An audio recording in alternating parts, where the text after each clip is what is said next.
السلام علیکم ورحمۃ اللہ وبرکاتہ۔ اللہم صلی علی سیدنا محمد وعلی آل سیدنا محمد افضل صلواتک بعدد معلوماتک وبارک وسلم۔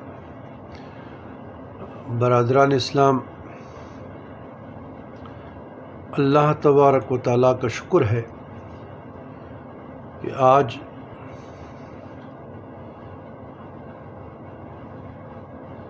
اللہ کے فضل و کرم سے ہمیں عمرہ کی ادائیگی مدینۃ الرسول میں حضور علیہ الصلاۃ والسلام کی بارگاہ اقدس کی زیارت، عبادات، ذکر اذکار اور کعبۃ اللہ میں عمرہ کی ادائیگی تندرستی سلامتی کے ساتھ نصیب فرمائی۔ آج ہمارا آخری دن ہے اور انشاءاللہ العزیز اللہ کے فضل و کرم سے کل صبح ہم جدہ کی طرف روانہ ہوں گے۔ خط الوسع ہم نے کوشش کی ہے کہ تمام دوست احباب، متقدین، موردین، رشتہ دار، عزیز، اقارب کو اپنے دعاؤں میں یاد رکھا ہے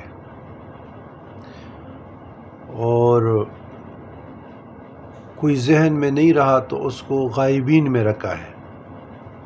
جو حاضرین ہے اور جو غائبین ہے۔ لیکن اپنے اقربا کے لیے، اپنے رشتہ داروں کے لیے خط الوسع کوشش کی ہے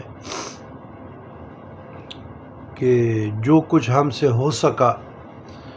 تو ہم نے اللہ کی رضا کے لیے ان کو اپنے دعاؤں میں یاد رکھا ہے،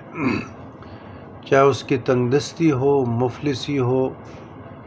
اور جیسے بھی ان کی زندگی میں مشکلات ہو تو وہ دعاؤں کی صورت میں یا مطاف میں یا نوافل میں یا تلاوت میں، اوراد و وظائف کے بعد، لیکن بہرحال جو بہتر طریقہ ہمیں معلوم ہوتا تھا، ہمیں اور ہمارے دوستوں کو، تو سنت کے مطابق اور شریعت کے مطابق ہم نے کوشش کی ہے کہ صلاۃ حاجت کے بعد اور تلاوت قرآن کے بعد یا عمرے کی جو ادائیگی کے بعد مقام ابراہیم پہ ہم نے صلاۃ نفل شکرانہ کے بعد جو دعائیں مانگی تو انہوں میں بھی یاد رکھا، صفا میں یاد رکھا، مروہ میں یا رکن یمانی میں، ملتزم میں، مقام ابراہیم میں، رکن شامی میں خط الوسع کوشش کی ہے۔ تو انشاءاللہ تعالی جو ہمارا درس و تدریس کا سلسلہ ہے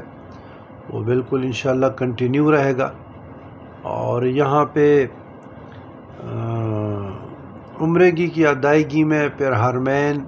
شریفین کے آداب کا تو یہاں پہ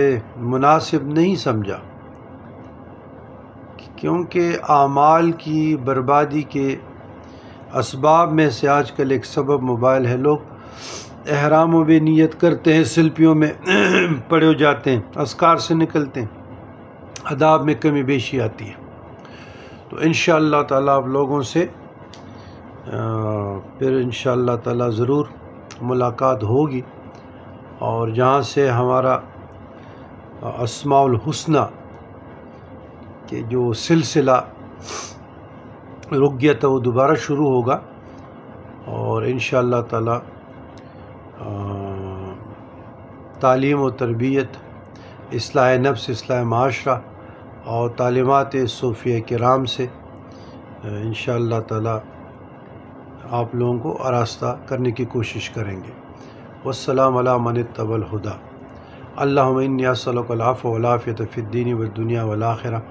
اللہم ربنا آتنا فی الدنیا حسنۃ وفی الآخرۃ حسنۃ وقنا عذاب النار وادخلنا الجنۃ مع الابرار یا عزیز یا غفار یا رب العالمین۔ اللہم استرنا بسترک الجمیل وفوض امری الی اللہ ان اللہ بصیر بالعباد۔